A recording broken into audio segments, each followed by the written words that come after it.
Chapitre 18. La légende de Koursk. Vous souvenez-vous de la première fois que je vous ai parlé de mon village, Koursk? Vous rappelez-vous des termes que j'avais employés lorsque j'ai fait mention de ce qu'il était devenu?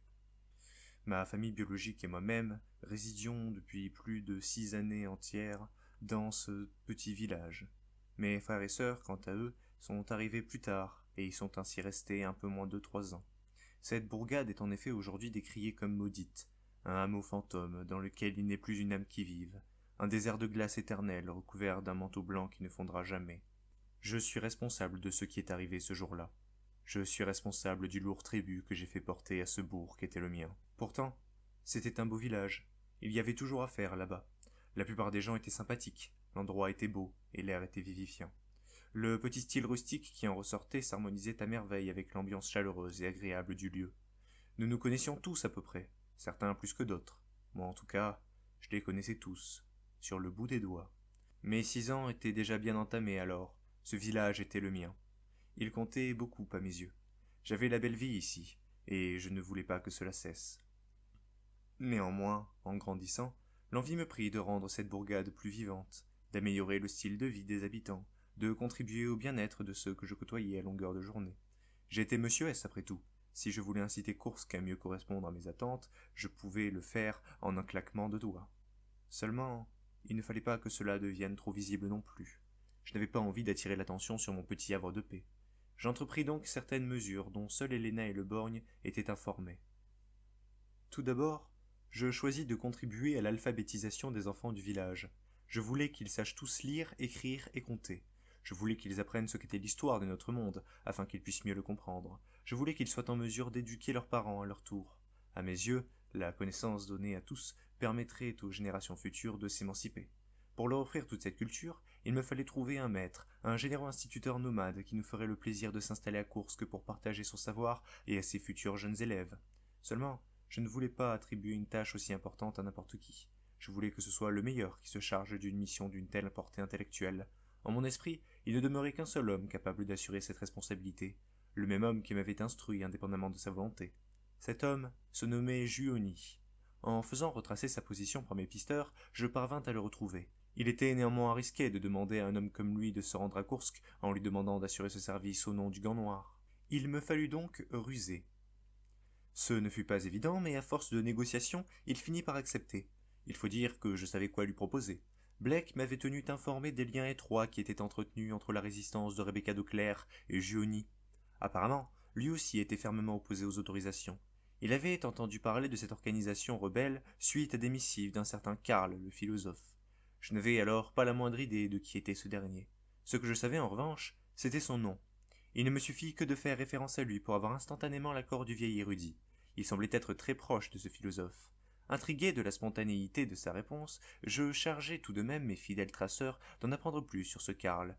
Seulement cette fois, presque aucune information utile ne me revint. Rien de concret, seulement de vieilles légendes sur une entité à la connaissance si vaste qu'il s'était fait emprisonner lui-même dans une tour scellée magiquement afin que son savoir ne puisse se retourner contre qui que ce soit.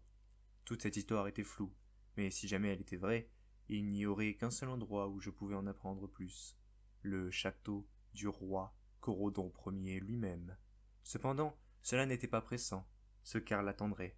Si jamais un jour l'occasion se présentait à l'un de mes fidèles collaborateurs de s'infiltrer dans le palais royal pour glaner autant d'informations que possible sur l'endroit où se tenait cette tour de tourmente, alors je la saisirais.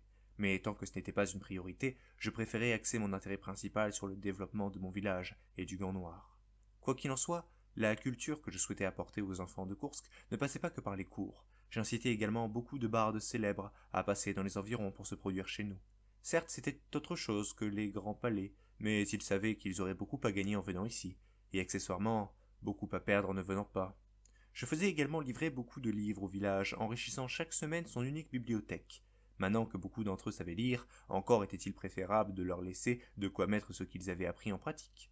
En outre, il faisait bon vivre à Koursk. Chaque année se tenait la fête du Nouvel An. Les gens dansaient, chantaient, s'amusaient. Je me souviens, lors de la célébration du premier jour de l'an 1201, que nous nous étions tous donné rendez-vous à la place centrale du village pour la célébrer. Il y avait un bel esprit cette soirée-là.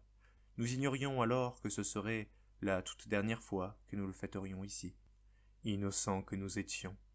Sous des rythmes festifs, Adeline endiablait la piste de danse. Aussi étonnant que cela puisse paraître, ma sœur se débrouillait excellemment bien. Sa chorégraphie en vint même taper dans l'œil d'un jeune garçon. Un jeune garçon qui deviendrait bientôt son futur mari, et mon futur exécuteur.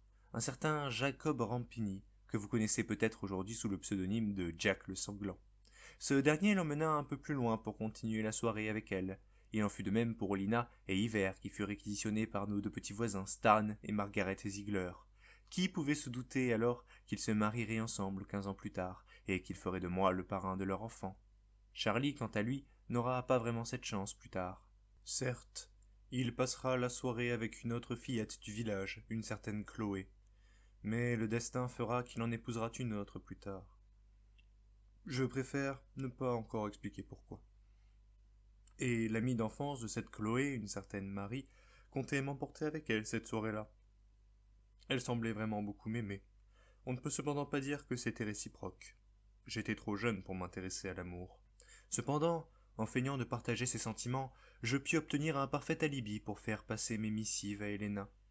Lorsque l'un de mes frères ou l'une de mes sœurs me surprenait en train de tendre une lettre à ma messagère, il me demandait si c'était un petit mot doux pour Marie. Je n'avais qu'à faire semblant d'être gêné et l'affaire était dans le sac. Cet habile subterfuge me permit ainsi de pouvoir donner mes indications aux yeux de tous sans jamais être démasqué. De son côté, Tim avait profité de la soirée pour faire quelques courses, dirons-nous. Il était tard, les gens s'amusaient. Personne pour surveiller le marché.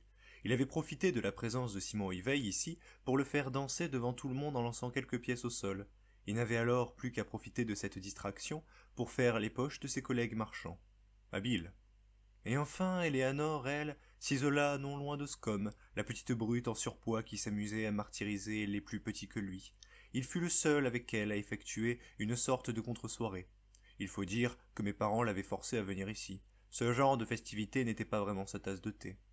Heureusement pour elle, ce rapprochement entre les deux, l'espace d'une soirée, ne leur a pas vraiment fait développer d'atomes crochus l'un pour l'autre. Ma plus grande sœur trouvera l'amour quelques années plus tard, pour un homme, et ce malgré son petit côté garçon manqué, qui pouvait en faire douter quelques-uns au départ. Un homme qui aura d'ailleurs quelques accrochages de travail avec ce même Scum, mais là encore, c'est une autre histoire. Je me souviens également que tous les proches de mes parents étaient là en cette première nuit de 1201. Il y avait Lars Ziegler, le père de Stan, et Margaret, un proche ami de mon père avec qui ils allaient souvent à la chasse, ainsi que sa femme, Linda, la meilleure alchimiste du village. Il y avait également Marjorine, la tavernière, chez qui mon père passait une bonne partie de ses journées et soirées. Heureusement, il finit par raréfier de plus en plus ses visites avec le temps. On ne peut pas dire que son étiquette de client régulier était du goût de ma mère. Je vis aussi Pedro Flavillier le paysan, Jean-Pierre Fontaine le boulanger, Guillaume Lebrec le forgeron, Stewart l'antiquaire, Seitos le vendeur d'armes ou encore Christian Cordoulot le spécialiste de la mode et des vêtements. Sans oublier le docteur Grand Trouquette, Sylvain le fou du village, Craig Ledoux, le vieux monsieur Jenkins et le père Dominique Dumont que nous surnommions Père Dodu. Même Helena était présente. Elle préférait être là avec le reste du village plutôt que de partir travailler pour le Gant Noir à Casbianca. Il n'y avait que 2 absents ce jour-ci. Le premier s'appelait Damien Skull. Peut-être le connaissez-vous aujourd'hui sous le nom de Bonzi.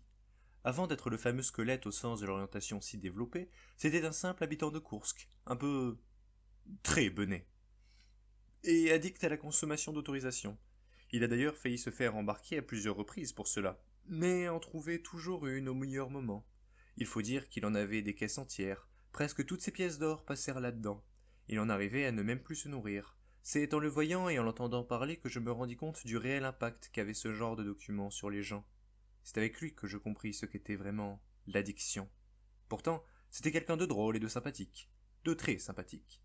Peut-être à ses dépens, certes, mais il demeurait que tout le monde l'appréciait bien dans ce village. Il ne devait certainement pas être en état de venir à la soirée après la dernière consommation qu'il avait faite. Or, il était également un deuxième individu qui ne s'y était pas rendu. Une seconde personne qui jouait justement sur le fait d'être là, sans vraiment être là pour autant. Cet homme, c'était le borgne. Maintenant qu'il savait où j'habitais, il lui fallait toujours rester proche des environs, au cas où quelque chose de dangereux se passait.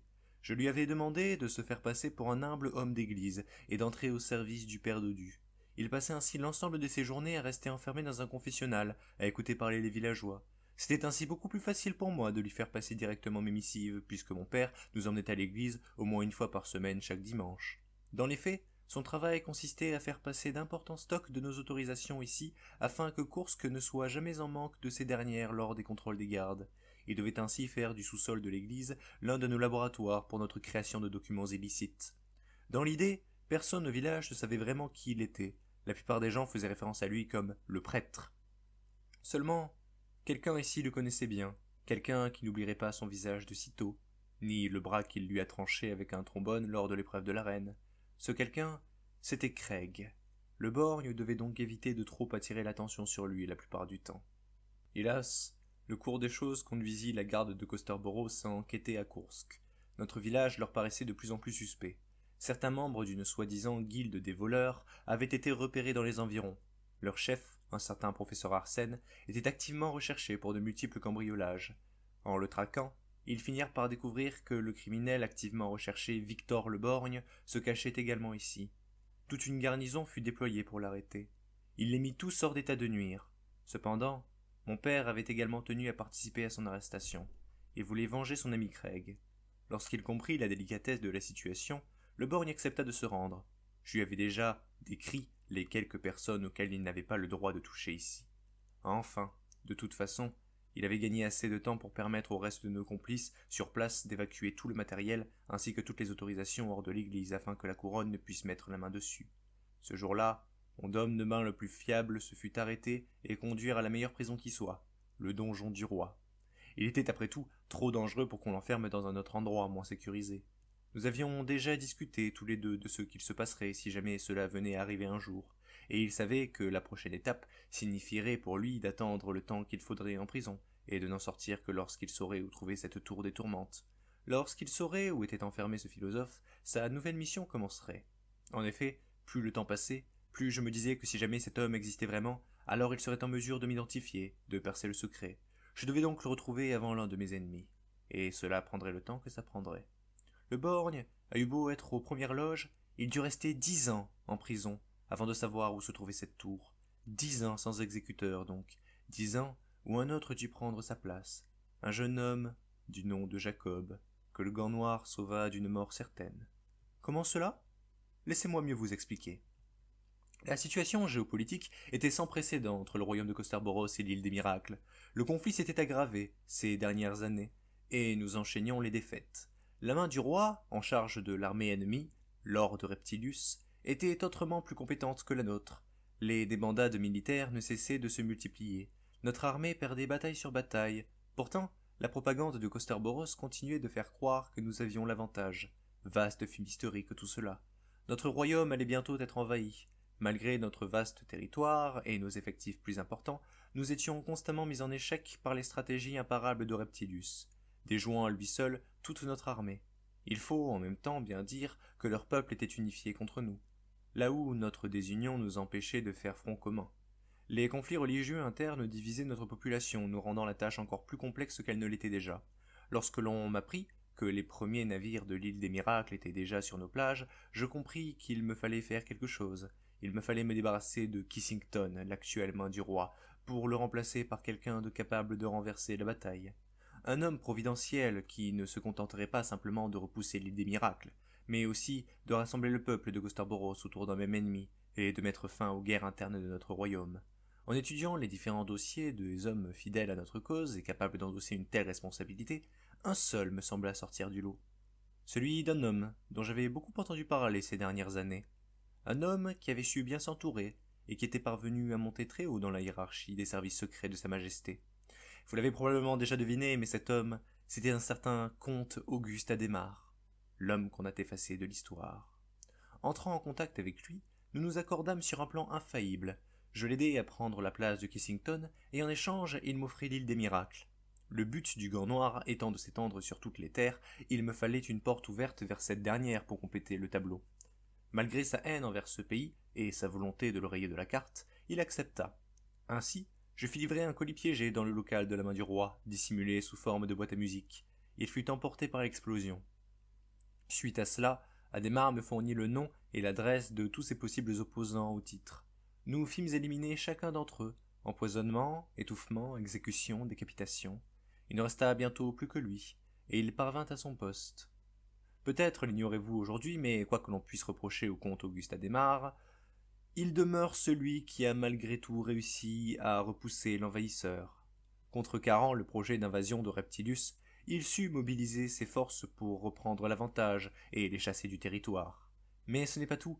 Il proposa aux 3 prophètes de donner officiellement le soutien de la couronne à celui des 3 qui serait le mieux parvenu à vaincre l'île des miracles, forçant ces derniers à cesser le conflit entre eux pour se concentrer sur l'adversaire commun du moment.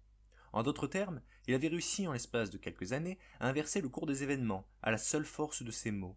J'aurais certainement été très heureux pour lui d'ailleurs, si je ne l'avais pas croisé en personne quelques jours avant mon ascension. En effet, par un concours de circonstances, nous avons, avec quelques-uns de mes frères et sœurs, ainsi que le petit Jacob, assisté à notre insu à l'une des plus grandes humiliations militaires imaginables quelques semaines auparavant. Nous nous étions rendus dans la forêt de Koursk, suite à une sombre histoire de sanglier, et nous finîmes par entendre le tonnerre d'une bataille avoir lieu sur la plage en contrebas. Les forces de Kostar-Boros affrontaient les envahisseurs de l'île des Miracles. Bien que je les incitais à rentrer à la maison, ils tinrent à rester pour observer ce qu'il était une vraie bataille. Monumentale erreur. Les troupes de Kostar-Boros furent anéanties par les forces auxquelles elles se confrontaient, les forçant à prendre la fuite. En bref, le genre de découverte que la propagande du royaume n'aimait pas ébruiter. Le genre d'événement qui poussait les témoins ayant assisté à disparaître du jour au lendemain. Heureusement, nous étions bien cachés. Nous étions trop en hauteur pour que les troupes qui se battaient bien en dessous de nous puissent nous entrevoir. Si je crains, à l'espace d'un instant, que Eleanor ne révèle notre position en hurlant aux troupes de Kostar-Boros de se ressaisir et de retourner au combat, la main de Jacob vient très vite se plaquer sur la bouche de ma grande sœur Rouquine, la forçant à se taire. En outre, j'étais soulagé. Bien que notre armée ait perdu la bataille, aucun des soldats ne nous avait repérés. Nous n'avions plus qu'à faire demi-tour et à rentrer chez nous, ni vus ni connus. Seulement, si en effet aucun des soldats ne nous avait vus ou entendus, nous n'étions pas les seuls à aller souvent dans cette forêt. Le soir venu, nous étions tranquillement à table, insouciants. Et puis, notre professeur Gioni vint frapper à la porte. Il comptait apparemment quitter le village et avait un petit cadeau à nous offrir. Je ne compris pas pourquoi. Tout ce qu'il nous tendit fut la petite gemme couleur lavande qu'il portait souvent autour du cou. Il appelait cela une gemme de vision. Voyant dans son regard que quelque chose n'allait pas, il finit par nous mettre en garde en nous affirmant que cette petite pierre précieuse pourrait nous être utile pour plus tard. Je pense qu'il savait. Il se doutait que quelque chose de grave allait se produire ici très bientôt, et il ne voulait pas être là quand ça arriverait. Je pouvais le comprendre. Seulement, il fut trop évasif sur les réelles raisons de son départ pour que je comprenne ce qu'il voulait vraiment signifier par là. Tout ce qu'il nous disait, c'est que ça allait commencer ce soir. Puis, il emporta sa mule et partit, abandonnant Koursk à son sort. Il n'en restait pas moins qu'à présent, nous avions cette gemme. Enfin, pour être plus précis, mon frère Charlie avait cette gemme. Nous nous mîmes d'accord pour la lui remettre à lui. Il semblait être le plus sérieux et le plus précautionneux du groupe, après tout. Lorsque nous revînmes à table, mes parents nous demandèrent ce qu'il s'était passé. Nous leur répétâmes ce que Gioni nous avait affirmé. Intrigués à leur tour du comportement de Gioni et de ses paroles, ils cherchèrent à savoir si nous n'avions pas fait, vu ou dit quelque chose de grave ces derniers temps. Commençant à recoller les morceaux ensemble, nous leur racontâmes ce que nous avions vu de depuis la forêt. Dès qu'il entendit cela, mon père retourna son regard vers la fenêtre, puis vers la porte. Il nous demanda si nous étions sûrs de n'avoir pas été vus. Nous lui répondîmes que oui. Cependant, brusquement, notre porte fut martelée de coups. Dragon commença à aboyer. Pris de panique, mon père poussa la table et le tapis sous cette dernière, révélant une trappe au sol. Il demanda à Ascari, à Lina et Charlie de se cacher à l'intérieur. Puis, il pointa l'immense armoire dans laquelle il rangeait ses habits de géant, située au fond du couloir, et demanda à Tim, à Iver et à Eleanor de se réfugier à l'intérieur. Sans poser de questions, ils obéirent. Il remit alors le tapis sur la trappe, la table sur le tapis, et s'avança vers la porte. De mon côté, je restai assis à côté de ma mère. Cette dernière tenta de contenir son angoisse comme elle le pouvait. Elle me serra fort contre elle, en fermant les yeux. Luther était à l'oasis, Helena n'était pas ici, et le borgne emmené en prison. Je me retrouvais seul avec mes parents. Je n'avais alors pas la moindre idée de ce qui allait se passer. Mon père finit par ouvrir la porte, révélant un petit escadron d'hommes en armure d'acier. Il portait d'élégants casques sur la tête, ainsi qu'une longue et splendide cape rouge. Mon père avait servi dans l'armée de Kostar-Boros fut un temps. Il savait qui étaient ces gens. Ils connaissaient l'uniforme des services secrets. À leur tête, un homme aux longs cheveux noirs, à la barbe parfaitement entretenue et aux manières distinguées. Sa longue cape écarlate, couplée de son plastron argenté, se mariait à merveille avec la longue et fine épée qu'il tenait dans son fourreau. Un sourire, qui se voulait certainement bienveillant et amical, était accroché sur son visage. Ses yeux marrons se déposèrent sur chacune des personnes dans la pièce, les unes après les autres, même sur le chien qui se mit à grogner en le voyant. Ce dernier, attendant poliment devant la porte, la permission avant d'entrer, demanda s'il était bien au domicile d'un dénommé Pitchot. Mon père approuva et le laissa rentrer.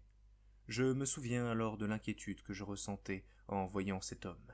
Pour l'une des premières fois de ma vie, ce n'était pas pour moi que j'avais peur, c'était pour mes proches. Je ne voulais pas que ce membre des services secrets nous fasse du mal. Il était poli, maniéré, courtois. Il se risquait même à caresser notre chien qui lui montrait pourtant les crocs à l'entrée, affirmant que ces bêtes sont les plus fidèles qu'un homme puisse avoir. Il m'inquiétait. Rien qu'en l'observant, je pouvais analyser une redoutable intelligence, sortir de son regard. J'étais déjà certain qu'il se doutait de quelque chose. Il se présenta comme étant Auguste Adhémar et chercha à ce que mon père lui livre les enfants qu'il gardait chez lui. Bien sûr, ce dernier ne nia pas le fait de les avoir hébergés plusieurs semaines, mais il feignit néanmoins qu'ils n'étaient plus ici depuis longtemps. Il assura qu'il voulait retrouver leur véritable famille. Incrédule, Adhémar demanda à ses hommes de fouiller la maison, mais de ne rien casser. Ces derniers s'exécutèrent. Ils relevèrent qu'il y avait bien 7 lits dans une même chambre. Ma mère expliqua qu'ils n'avaient pas encore eu le temps de les ramener, que ça leur faisait un petit souvenir de ses enfants. Adhémar prit cela en note. Les gardes continuèrent, et insistèrent également sur le fait que leurs vêtements étaient toujours là. Mes parents se défendirent en supposant que les jeunes gens qu'ils recherchaient les avaient probablement simplement oubliés ici. Néanmoins, lorsque j'aperçus l'un des gardes ouvrir les portes de l'armoire et passer sa tête à l'intérieur, mon cœur se mit à battre comme jamais il n'avait battu auparavant. Néanmoins, je détournai volontairement le regard de ce dernier. Adhémar était un homme malin. S'il voyait nos regards et nos expressions changer en fonction de l'endroit où ces hommes fouillaient, alors il saurait aussitôt où ils étaient cachés. Je ne sus comment ils procédèrent, mais Tim, Hiver et Eleanor réussirent tout de même à échapper à la vigilance des gardes. Certainement se camouflant directement dans les grands habits de mon père, quoi qu'il en soit, ils ne les trouvèrent pas. Adhémar demanda alors à s'entretenir seul à seul avec le chef de famille, et nous somma de sortir de la maison quelques instants avec le chien. Nous regardâmes tous deux mon père, et il soupira, puis il nous fit signe d'y aller. Nous obéîmes donc, sans savoir ce qu'il s'était dit entre les deux. De ce que m'en raconta mon père plus tard, Adhémar lui avait mis la pression, en lui expliquant qu'il pouvait perdre beaucoup si jamais il l'apprenait qu'il avait menti. Vraiment beaucoup.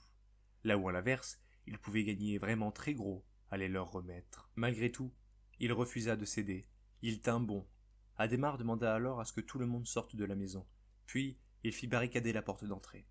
Alors que nous nous attendions avec impatience à ce que l'on nous autorise à revenir à l'intérieur, nous aperçûmes le reste des membres des services secrets posés devant la porte plusieurs dizaines de bûches en bois.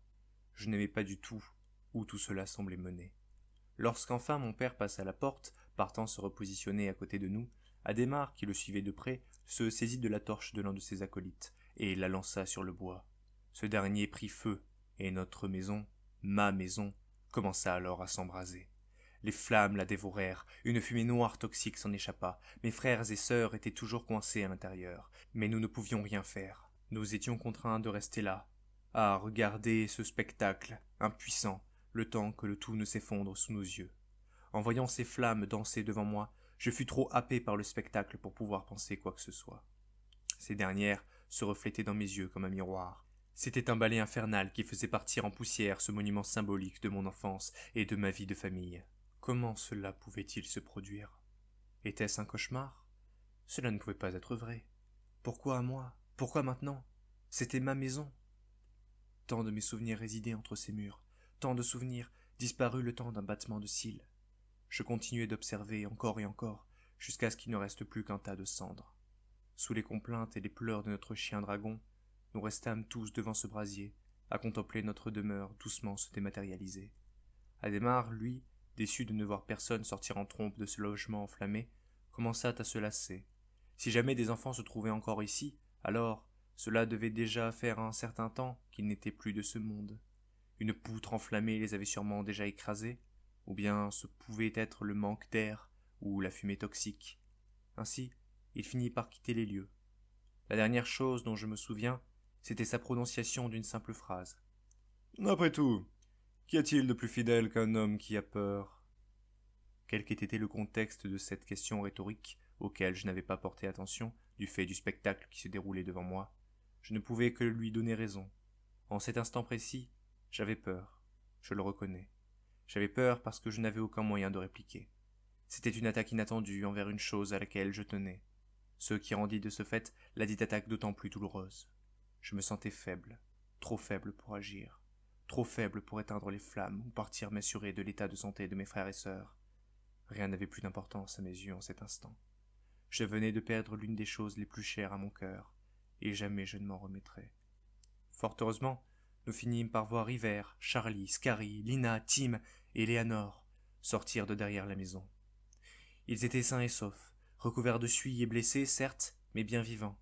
Ils étaient parvenus à s'entraider pour tous passer par des issues discrètes à l'arrière de notre ancienne demeure. Aussitôt, ma mère les prit dans ses bras. Elle avait été si inquiète pour eux. Mon père, lui aussi, fut soulagé. Mais moi, je continuais d'observer le feu. Je restais là, stoïque, en face des flammes. Je commençais tout juste à réaliser que quelqu'un nous avait trahis. Maintenant, mon regard vide sur les structures en cendres de mon domicile, je songeais à cette idée. Quelqu'un nous avait dénoncés. Quelqu'un savait que nous étions là lors de la débâcle de Costerboros. Quelqu'un a délibérément fait porter notre adresse au service secret pour éliminer ceux qui étaient sur place. Ma petite taille m'avait certainement permis de ne pas être remarqué et donc de ne pas être recherché par Adhémar. Mais eux, ils allaient l'être. Il leur fallait à nouveau fuir, partir se réfugier ailleurs.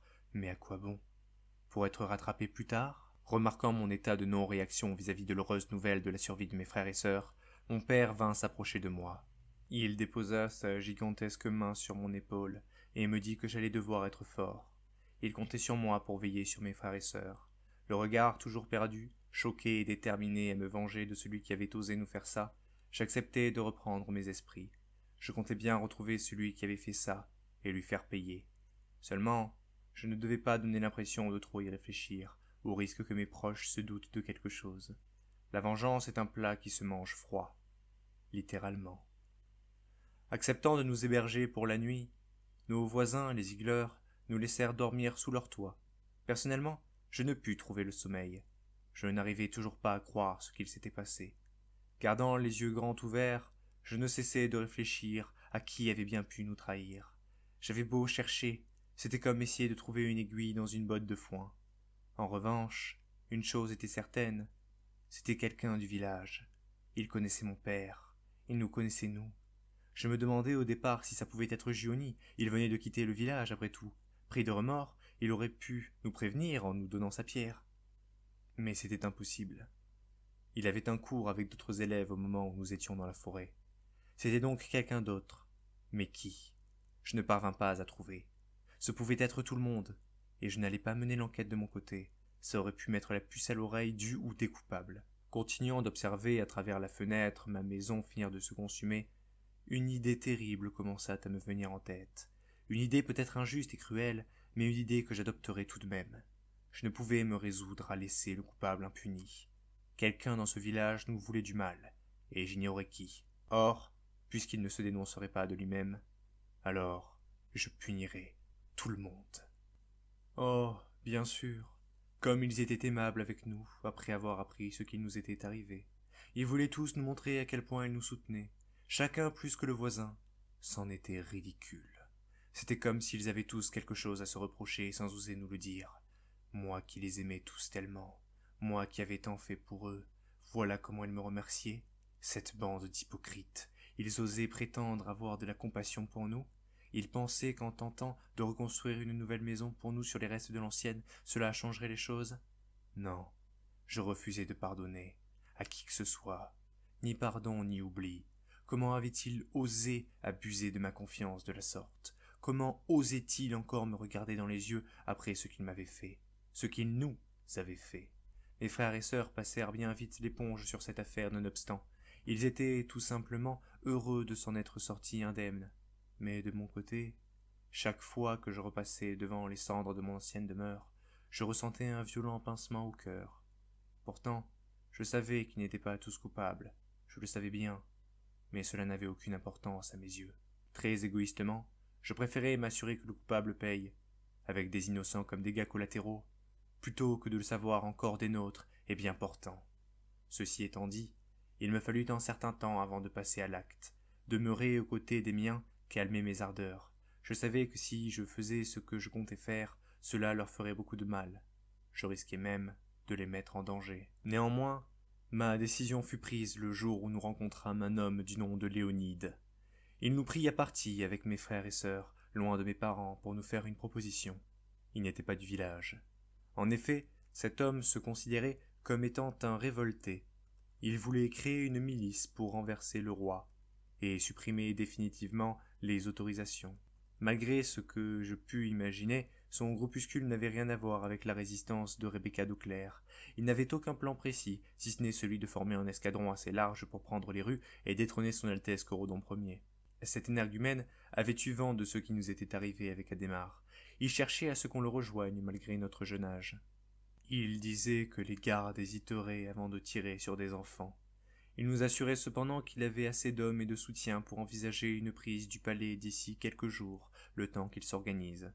Si je m'attendais à un refus massif et total de notre part à tous, un jeune garçon accepta néanmoins de le suivre dans cette folie. Un seul, pas l'un de mes frères. Il s'agissait du petit Jacob. Il voulait nous venger pour ce qui nous était arrivé. Il se sentait coupable. En effet, lui avait toujours sa maison intacte. Alors qu'il avait également vu ce qu'il s'était passé là-bas dans sa forêt, il trouvait cela fondamentalement injuste, et ne voulait pas laisser Adhémar impuni. Il voulait, je cite, lui faire ravaler ses dents. J'ignorais seulement si ce qu'il nous affirmait découlait d'une stupidité inégalable, ou bien d'un courage et d'un dévouement dignes des plus grands héros de légende. Malgré la folie de sa proposition, mes frères et sœurs alors présents, à savoir Hiver, Éléanore et Charlie, le laissèrent partir les venger avec ce Léonide. Cela leur causera d'ailleurs bien des problèmes quelques années plus tard, mais je réserve cette partie-là pour une prochaine fois. Tout ce qu'il faut vous dire, c'est que sa détermination à nous venger, à nous rendre justice, éveilla quelque chose en moi. Ce jeune garçon venait de faire preuve d'un sens inné de la famille plus développé que chez n'importe quelle autre personne que je connaissais. Il n'attendait rien en retour, il se mettait lui-même en danger pour nous. Il acceptait les risques, alors qu'il ne faisait même pas partie de notre famille. Qu'on se le dise, c'était idiot et irresponsable de sa part. Il n'a accepté de suivre Léonide que par pure impulsivité, mais malgré tout, j'éprouvai alors un réel respect pour ce jeune homme loyal et désintéressé. Je le considérais digne d'entrer parmi les miens. Je me doutais que tout ce plan allait échouer, qu'il y allait y avoir des morts, beaucoup de morts. C'est la raison pour laquelle, m'éloignant de ce Léonide, ainsi que de mes autres frères et sœurs sans demander mon reste, je partis retrouver Héléna. Je lui tendis 2 missives à transmettre à Luther. La première l'enjoignait à surveiller l'émeute qui allait prendre forme d'ici quelques jours à Fort-Royal, la capitale du royaume. Il avait à surveiller ce jeune garçon de 11 ans, bagarreur aux cheveux bruns en pétard, et à s'assurer de le tirer d'affaire. Il avait la bonne mentalité, et s'il survivait à cet assaut, il obtiendrait la force ainsi que la vigueur nécessaires pour prendre la place de Leborgne à mes côtés et devenir mon nouvel exécuteur. Ce fut le cas. Il parvint à s'en sortir malgré les canons qu'Adhémar avait utilisés pour tirer dans la foule. C'est un Jacob blessé et apeuré que Luther retrouva, caché dans des écuries. Il lui tendit la main, une main enveloppée dans un gant noir. Et le garçon la saisit. Il deviendra très vite un excellent combattant ainsi qu'un bourreau zélé. Son talent et sa débrouillardise étaient indéniables. S'il était plus désobéissant que le borgne, il demeurait pour autant tout aussi efficace que ce dernier pour se débarrasser des nuisances. En réalité, son plus gros problème, ce n'était ni son impulsivité ni son agressivité. Au contraire, c'était même ce que j'attendais principalement de lui. En revanche, il n'avait clairement pas sa langue dans sa poche. Il avait la fâcheuse habitude d'insulter constamment ceux à qui il faisait face, et on ne pouvait pas dire que son langage fleuri l'honorait. Je me rappelle d'une anecdote assez parlante à ce sujet. Jacob était chargé de récolter toutes les informations des filles qui travaillaient anciennement pour Scodelario et qui étaient donc passées à mon service. Ce principe marchait, après tout. Pourquoi tout démanteler ? Il devait ensuite faire des rapports à Luther, lui annonçant tout ce qu'il avait appris. Néanmoins, il avait du flair. Il savait qu'il n'était pas seul à questionner ses filles de petite vertu et que je récoltais également des informations sur mes propres alliés. C'est pourquoi, lorsqu'il se rendait chez elles pour se détendre et qu'une prostituée lui demandait « Tout va bien, mon petit Jack en sucre ?» il leur répondait pratiquement toujours « Si t'ouvres ta gueule, c'est juste pour me sucer, rien d'autre. » Très fleuri, donc. Je ne suis pas sûr de savoir s'il savait y faire avec les femmes ou non, mais une chose est sûre, il rentra très vite dans son rôle et prit vraiment peu de temps avant de comprendre toutes les ficelles du métier. Nous avons eu des hauts et des bas tous les deux. Contrairement à Le Borgne, je lui ai caché ma véritable identité jusqu'à la fin. Néanmoins, j'ai toujours beaucoup apprécié. Il a bien su rebondir au final. Et il a fait 2 magnifiques jumeaux à ma sœur. Pourtant, ce n'était pas gagné. Mais je m'égare. Peut-être est-ce volontaire de ma part de m'éloigner à ce point du sujet, tout simplement parce que je ne désire pas me rappeler de ce que j'ai inscrit dans la seconde missive que je tendis à Helena ce jour-ci. Pourtant, je m'en souviens encore parfaitement. Je me souviens de chaque mot, de chaque voyelle, de chaque virgule. Les années ont passé. Ce qui est fait, et avec cette simple enveloppe, je venais de condamner mon village tout entier. Adhémar n'avait alors pas encore réglé le conflit entre les prophètes. Au contraire, les tensions religieuses étaient plus exacerbées que jamais. C'est la raison pour laquelle je choisis d'en profiter. Il me fallait m'assurer que le coupable paie, quel qu'en soit le prix. Je chargeai ainsi Helena de faire porter ce message à mes meilleurs falsificateurs. Ma demande était simple, les charger de créer un document le plus ressemblant possible à des décrets officiels faussement signés de la main du prophète de Ragnar et régent de l'ouest de Costerboros, Caldric lui-même.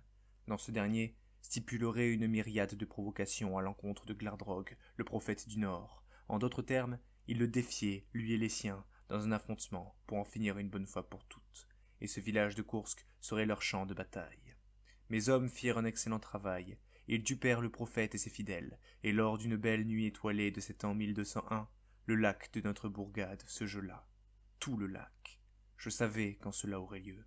C'est pourquoi je m'étais arrangé pour que chacun de mes proches se retrouve à des endroits relativement protégés. En revanche, ce ne fut pas le cas de beaucoup d'autres villageois. Les hommes de Glardrog massacrèrent tous les pauvres malheureux qui se trouvaient sur leur passage. Ils assassinaient vieillards, femmes et enfants, sans la moindre forme de pitié. À chacun de leurs pas, la neige recouvrait de plus belle le sol et les toits de Kursk. Certains tentèrent de se défendre. Peu y parvinrent. L'épais manteau blanc qui recouvrait alors mon village provenait de la magie du prophète Glardrog lui-même. C'était une neige éternelle qui jamais ne fondrait. Ce village était condamné, et avec lui ses habitants. Si nous réussîmes, mes frères, mes sœurs, ma mère, notre chien et moi-même, à nous échapper avec quelques-uns de nos amis, notamment grâce à la charrette de Simon Oyveil, l'un des nôtres manquait à l'appel. En effet, mon père décida de rester malgré tout pour nous permettre de nous échapper. Il tenait à protéger les villageois, il préférait mourir plutôt que d'abandonner qui que ce soit. Seulement, nous non plus, nous ne comptions pas l'abandonner. Le retrouvant face à face à Glardrog, il tint bon, tel un guerrier, jusqu'à ce qu'une aide inespérée ne survienne pour nous porter main forte. Une brigade de l'armée de Costerboros, menée par le général Khazar en personne, s'était rendue sur place, alertée par les hurlements des villageois et les épais nuages de neige plus qu'inhabituels en cette saison. Khazar était un homme craint, un vétéran. Son seul nom suffisait à inspirer la crainte même aux hommes aussi puissants et influents que le prophète de Rognor. Le général, faisant très vite comprendre à ce dernier que la missive qu'il tenait était une fausse et qu'il avait été berné, Glardrog disparut, avec tous ses disciples, dans une épaisse brume de givre. Khazar venait de sauver mon père, ainsi que certaines personnes du village, telles que Scom Mazon, la petite brute. Néanmoins, ce village était devenu inhabitable. Il nous fallait partir, nous réfugier ailleurs. J'ignorais si tout cela avait suffi à éliminer le vrai responsable. Ce dont je venais de me rendre compte néanmoins, c'est que mon acte égoïste et revanchard avait failli condamner mon propre père. Si ce dernier avait péri des mains du prophète du Nord, j'ignore encore aujourd'hui comment j'aurais réagi. Peut-être que tout se serait alors écroulé comme un château de cartes, sous le poids des remords. Mais le fait est qu'il nous fallait maintenant trouver un autre endroit où résider. Quelque part où nous réfugier loin de ce royaume en guerre, loin de ses services secrets, loin des prophètes. Je n'apprendrai que bien plus tard la vérité sur ce qu'il s'était vraiment passé ce jour-là. En effet, l'une des 2 personnes nous ayant vendus à Adhémar avait bel et bien péri. Il s'agissait de Durand, le père de Jacob. En tant que bûcheron, il n'était pas rare de le croiser en pleine forêt. Il nous avait aperçus avec son fils ce jour-là, et il préféra nous dénoncer seulement nous, afin de ne pas créer d'ennui à Jacob. Aujourd'hui, je peux le comprendre. et je n'ai pas à le pardonner. Les lames des hommes de Glardrock s'en sont déjà très bien chargées. En revanche, son complice d'infortune lui avait survécu. Je ne le savais pas à l'époque. Je préférais partir du principe qu'il n'y en avait qu'un seul et qu'il n'était plus. Mais les faits sont tout autres. Lorsque les chemins des différents villageois survivants s'éloignèrent les uns des autres, nous ne pensions jamais nous revoir un jour. Pourtant, les choses nous prouvèrent l'inverse 10 ans plus tard. Ce deuxième homme, celui qui avait affirmé les propos tenus par le père de Jacob, nous recroiserons sa route à nouveau, à plusieurs reprises même. En même temps, une fois grand-père, il faut bien revoir ses petits-enfants de temps en temps, et dire qu'il nous avait accueillis sous son toit le jour même où notre maison fut incendiée. Lui aussi craignait pour ses enfants. C'est pourquoi je lui affirmai en face, le jour des révélations, que je ne comptais pas le tuer pour ce qu'il avait fait, que je comprenais qu'un homme se devait de défendre sa famille, toujours. Il était dans la forêt lui aussi à ce moment-là. Il nous avait vus. Il était chasseur. La seule chose que je lui demandais en retour, c'était de cesser de me mentir en me disant qu'il était innocent, parce que c'était une insulte à mon intelligence, et que ça me mettait de mauvaise humeur. Mon père savait où il fallait aller. Fut un temps, à l'époque où il était encore dans l'armée, il avait sauvé un grand noble du nom de Sir Alexander de la Vérendrye. Ce dernier lui a toujours répété qu'il avait une dette éternelle envers lui, sans vraiment n'avoir nulle part ailleurs où aller. Il jeta son dévolu sur son royaume, la Vérendrye. Seulement, il nous fallait faire vite. Le pont créé par le mage Gariban, il y a de cela des siècles reliant les deux royaumes, se ferait bientôt détruire suite à la demande diplomatique pour l'instauration d'ententes cordiales entre les deux royaumes. Si nous n'arrivions pas à temps là-bas, nous serions abandonnés à notre sort, au milieu d'un monde ravagé par le conflit. Et tout monsieur que j'étais, je n'aurais aucun moyen de m'en sortir cette fois. Fort heureusement, nous réussîmes à atteindre notre destination à temps. Nous dûmes prendre un raccourci néanmoins, un raccourci dans lequel nous aperçûmes tout ce qu'Adhémar était prêt à faire subir aux races qu'il jugeait inférieures et ennemies. Profitant d'eux pour moderniser son armée, des centaines de nains, enchaînés, maltraités, forcés de travailler sans relâche, des naines dans des cages, forcés d'enfanter pour créer plus de main-d'œuvre.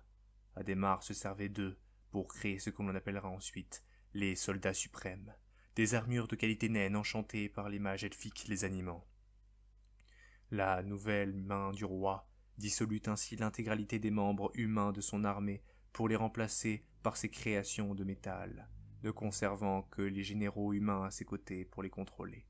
Ces armures avaient la spécificité de n'avoir aucun point faible si ce n'est la source de leur magie. Avec elles, il parvint à renverser le cours des choses et à reprendre l'ascendant sur ses ennemis de toujours, l'île des miracles. Je pourrais consacrer plusieurs chapitres entiers à l'histoire de cet intrigant personnage qu'était le comte Auguste Adhémar, son passé, l'époque de la main du roi, la bataille du palais, la suite. Mais il ne faut pas presser les choses. Nous aurons tout le temps de reparler de mon adversaire le plus redoutable une autre fois. Pour l'heure, ce n'était de toute façon que la tragédie de Kursk qui m'importait. Et cette légende du village enneigé pour l'éternité est encore et toujours d'actualité aujourd'hui, et à jamais. Lorsque nous quittâmes pour de bon notre continent tout entier, la réalisation d'à quel point cet ancien monde me manquait atteignit son paroxysme. L'éternel manteau blanc qui recouvrait Kursk avait emporté avec lui les derniers restes de ce beau passé si cher à mon cœur. Il nous fallait à présent changer, nous adapter au monde qu'était le nôtre. Dès qu'il sut où j'étais parti, Luther chargea ses meilleurs hommes de rejoindre la Vérendrye pour m'y retrouver. Il s'y rendra également en personne quelques années plus tard pour continuer de superviser le gant noir là-bas, laissant Jacob s'occuper de Costerboros. Quoi qu'il en soit, nous nous installâmes dans le palais de Sir Alexander de la Vérendrye pendant 10 ans. 10 longues années où nous pûmes nous redécouvrir tous ensemble, évoluer, rencontrer de nouveaux alliés et tisser de forts liens entre nous. Des liens éternels, ou en tout cas, que je voulais éternels. Comme beaucoup de choses en vérité. Cependant, l'image de Kursk ne m'abandonnera jamais. Au risque de me répéter, la nostalgie est l'une des sensations qui m'impactent le plus encore aujourd'hui. Depuis mon plus jeune âge, je ne suis jamais parvenu à oublier le passé. Je n'ai jamais parfaitement réussi à tourner la page, pour rien. J'ai toujours eu beaucoup de mal à accepter que les gens et les choses auxquelles je tenais puissent partir pour toujours et ne plus jamais revenir. C'est aussi la raison pour laquelle je fis construire bien plus tard, sur une île vagabonde qui m'appartenait intégralement, une copie conforme de Kursk, dans les moindres détails, les moindres objets, même les races d'oiseaux qui virevoltaient dans les arbres à l'époque. tout y était. Cela prit plus de 15 ans à reconstruire de mémoire. Et lorsque je m'y rendis enfin, tout était comme à Koursk. La neige en moins, évidemment. La sensation de déjà-vu fut d'ailleurs d'autant plus forte lorsque je vis la réplique exacte de ma maison, la pièce maîtresse de cette méticuleuse reproduction, être une fois de plus brûlée, réduite en un nouveau tas de cendres. Je savais qui étaient ceux responsables de ça, mieux que quiconque, et je finis tout de même par leur pardonner. Je compris ce jour-là que certaines choses ne pouvaient être conservées ad vitam aeternam. C'était ainsi.